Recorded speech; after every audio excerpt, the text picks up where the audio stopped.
एक बार बुद्ध एक सभा में उपदेश दे रहे थे। तभी वहां पर एक आदमी आया और बुद्ध से बोला कि बुद्ध, मुझे एक चीज बहुत परेशान कर रही है। तो बुद्ध ने कहा कि बताओ क्या बात है। तब व्यक्ति ने बोला कि बुद्ध, ऐसे तो मैं अपने परिवार के साथ बहुत खुश हूँ। मैं अच्छा खासा पैसा कमा लेता हूँ और घर में भी सुख शांति है, लेकिन मेरा बेटा है, वह बहुत फिजूल खर्ची करता है। उसे कुछ भी समझाता हूँ, बताता हूँ, वो समझता नहीं है, इसलिए मैं बहुत परेशान हूँ। तभी बुद्ध कहते हैं कि ठीक है, सुनो, इसी पर मैं तुम्हें एक कहानी सुनाता हूँ। तब तुम्हें क्या करना है ये तुम्हारी बात समझ में आ जाएगी। एक लड़का जरूरत से ज्यादा खर्च करता था। उसके पिता बहुत दुखी थे। एक दिन पिता ने कहा कि अब तुम रोज 10 रुपए कमाओगे, तभी तुम्हें खाना मिलेगा। कड़ी मेहनत से कमाए गए थोड़े से पैसे भी बहुत महत्व रखते हैं। जो लोग ये बात समझते हैं वे सिर्फ जरूरत की चीज़ों पर ही खर्च करते हैं। सोच समझकर खर्च करने पर कई परेशानियों से बचा जा सकता है। इस संबंध में एक कहानी प्रचलित है। कहानी के अनुसार पुराने समय में एक लोहार था। उसका बेटा हमेशा व्यर्थ खर्च करते रहता था। लोहार का कामकाज अच्छा चलता था, इसलिए उसके पास धन की कमी नहीं थी। घर में भी कोई समस्या नहीं थी, लेकिन वह अपने बेटे की वजह से दुखी था। लड़का हमेशा जरूरत से ज़्यादा खर्च करता था। एक दिन उसके पिता ने कहा कि अब से तुम्हें रोज 10 रुपए खुद की मेहनत से कमाकर लाना है। जिस दिन 10 रुपए लेकर नहीं आओगे, उस दिन तुम्हें खाना नहीं मिलेगा। अगले दिन लड़का दिन भर फालतू घूमता रहा, लेकिन उसने कोई काम नहीं किया। शाम को जब घर पहुंचा तो उसे पिता की बात याद आई। वह तुरंत अपने माँ के पास गया। माँ ने बेटे को 10 रुपए दे दिए। जब उसके पिता घर आए तो उसने 10 रुपए पिता को दे दिए। इसी तरह रोज चलता रहा। लड़का रोज माँ से 10 रुपए लेता और पिता को दे देता। एक दिन उसकी माँ ने पैसे देने से मना कर दिया। अब लड़का को समझ नहीं आ रहा था कि पिता को 10 रुपए कैसे देगा। वह बाजार में काम खोजने के लिए निकल गया। बाजार में उसे एक वृद्ध दिखाई दिया जो बोझ उठाकर ले जा रहा था। लड़का उस वृद्ध के पास गया और बोला कि मैं आपका सामान आपके घर पर पहुंचा देता हूं, बदले में आप मुझे 10 रुपए दे देना। वृद्ध इस बात के लिए मान गया। लड़के ने सामान उठाया तो वह बहुत भारी था। किसी तरह उसने सारा सामान वृद्ध के घर पहुंचा दिया और 10 रुपए लेकर घर लौट आया।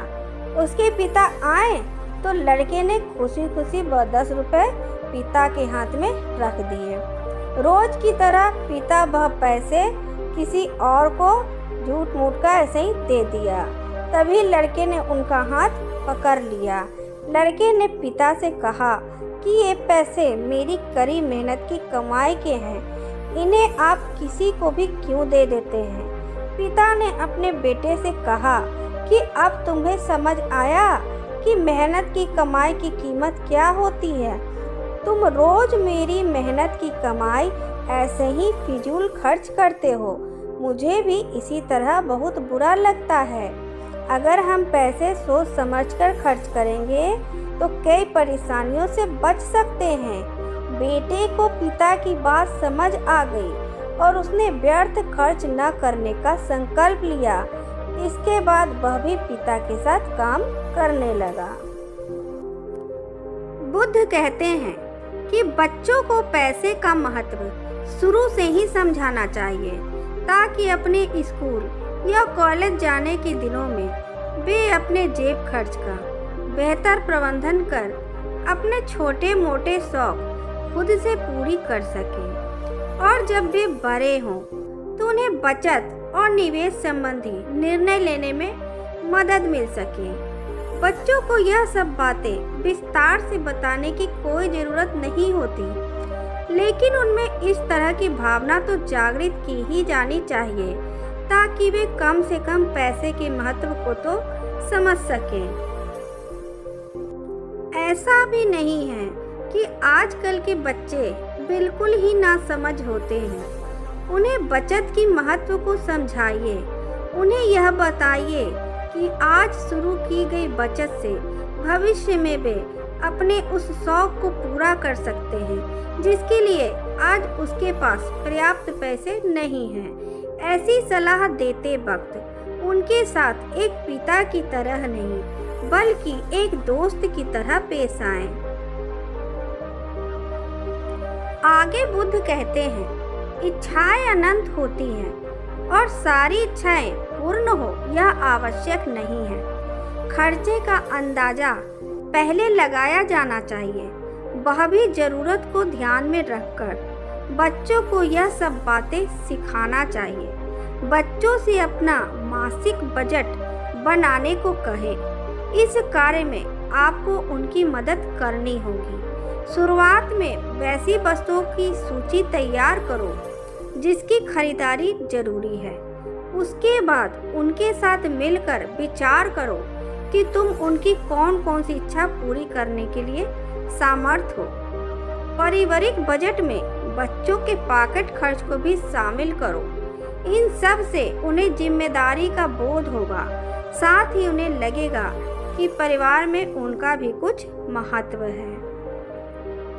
शुरुआत में लगाई गई बचत की यह आदत सारी जिंदगी उनके काम आएगी। पैसों का प्रबंधन कैसे करें, इस कला का विकास शुरू से ही उनमें होने लगेगा। इस तरह व्यक्ति बुद्ध की बातों को समझ जाता है और उनको बहुत धन्यवाद देता है। और इस तरह बुद्ध बताते हैं कि बच्चों को ऐसे संस्कार देने चाहिए।